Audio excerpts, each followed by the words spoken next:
Hello everybody. As promised, here is me finishing reading The Wild Robot Escapes. So today I'm going to read chapters 49 to 52.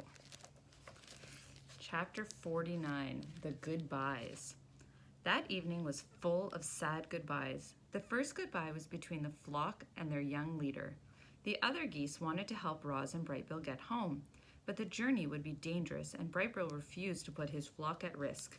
He demanded they return to the island without him.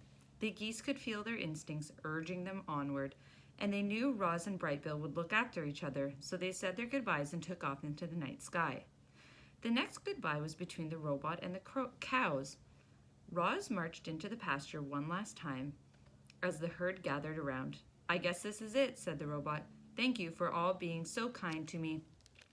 Annabelle sniffled and said, "I really hate goodbyes, but I'm glad you're going home where you belong. I just wish there was some way I could be helpful." Hey, Charlotte. "Actually, there is something you can do." Roz unsnapped a pocket of her tool belt and took out the transmitter. "You can hold onto this for me. Hopefully it will take a few days for Mr. Sharif to realize I am gone."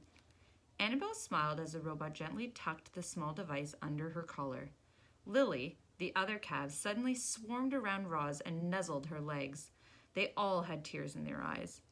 Tess wanted to lighten the mood, but she couldn't think of anything funny to say.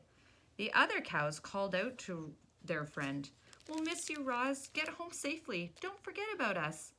Roz waved to the herd, said a silent goodbye to all the farm machines parked in the shed. Then she followed the driveway out to the fields, with Brightbill on her shoulder and the children at her side.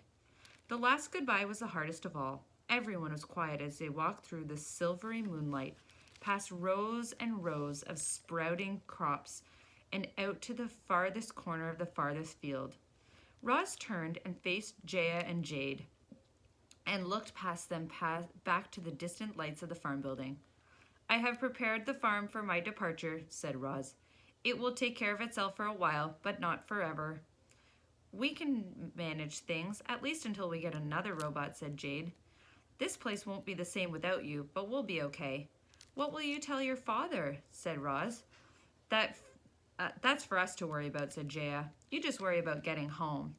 Roz glanced down at the tool belt strapped across her chest. "Would you like this back?" "No, we would not," said Jade. "It was a gift just for you," said Jaya. The girl pulled her brother and her robot into a big hug. Beneath the sound of the crickets were the sounds of the children crying. "How will you know we've made it home?" said Jade.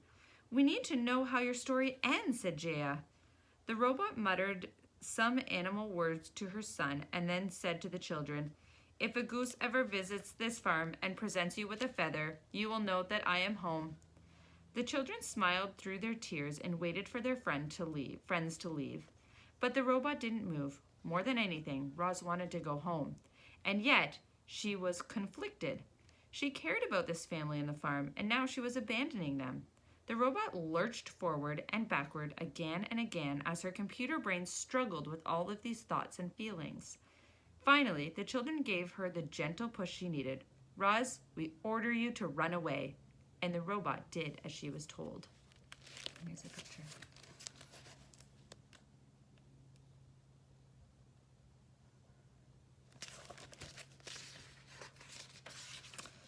Chapter 50, The Free Robot. At long last, Roz was free. But as she ran away from Hilltop Farms, she did not feel free. She felt something more like fear. She feared being seen and captured and destroyed. She feared for her son's safety.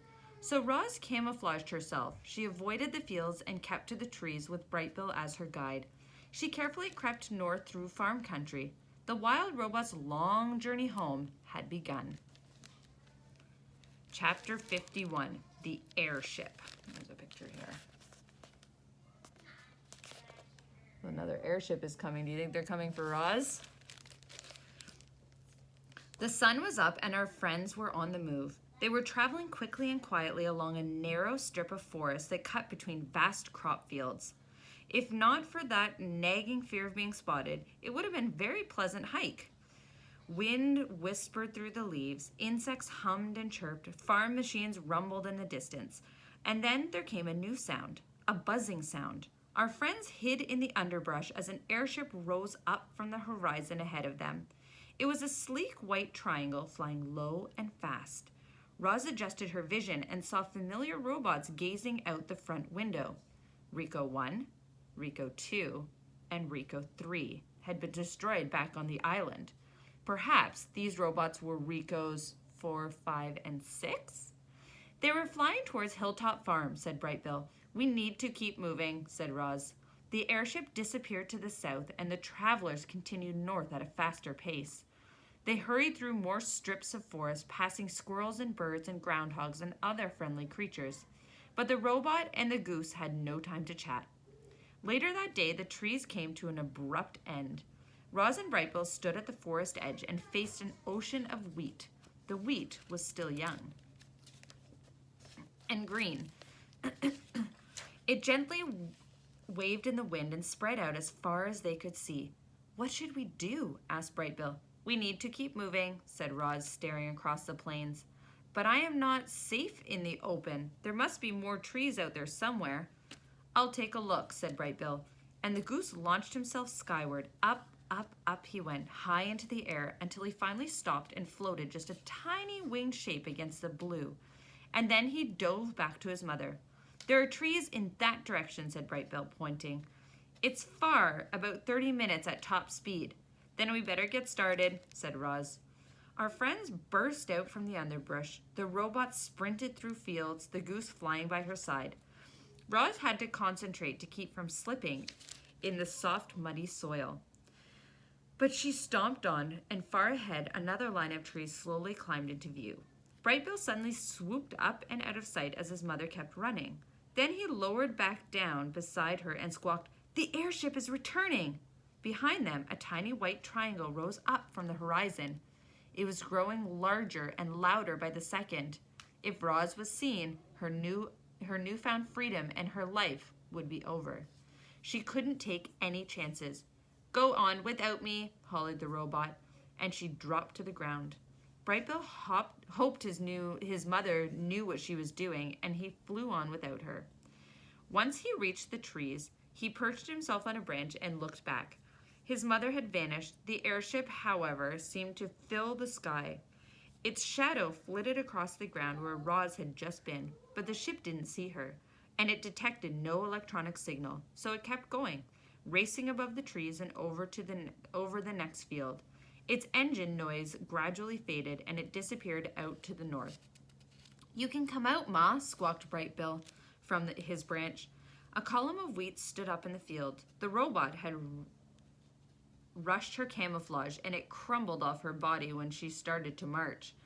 As she approached the trees, Roz looked at Brightbill in the branches and said, "We need to keep moving." Last chapter for today. Chapter 52, The Scout.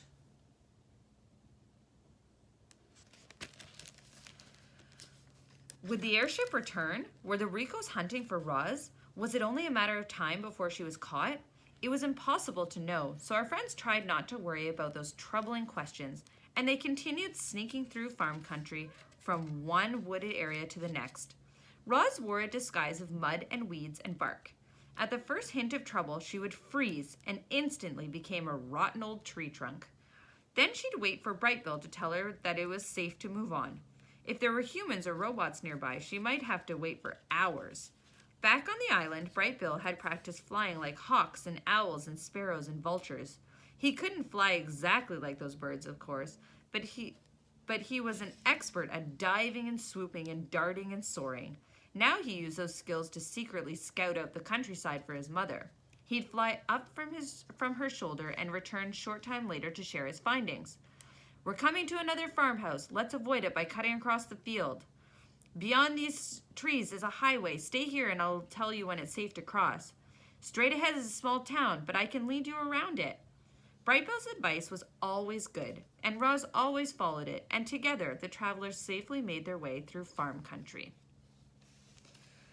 All right, my lovely friends, that is it for today. thank you for listening. I hope everybody is having an awesome holiday so far. I know I have. We've already gone on a camping trip, and now the girls are in swimming lessons, and we're just kind of having fun every day. I hope everybody's having a great time. Make sure you email me and let me know what you're up to. Talk to you soon. Bye.